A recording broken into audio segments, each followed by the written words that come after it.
T20 world cup में पाकिस्तान और New Zealand की टीमें आज पहला सेमीफाइनल में मद्दे मुकाबिल होंगी। मेगा इवेंट के अहम मुकाबले के लिए सिडनी में न्यूजीलैंड की टीम ने भरपूर प्रैक्टिस की, जबकि सवाए बाबर आजम के पाकिस्तानी खिलाड़ियों ने आराम किया।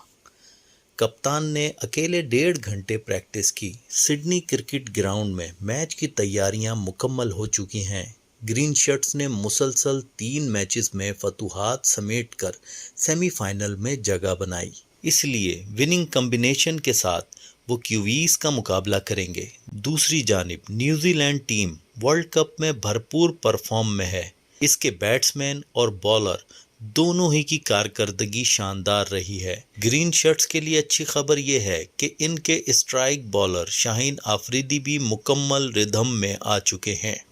फिर सिडनी की कंडीशन भी पाकिस्तान को सूट करती है। पाकिस्तान और न्यूजीलैंड के दरमियान सेमीफाइनल पाकिस्तान के वक्त के मुताबिक आज दोपहर 1 बजे शुरू होगा।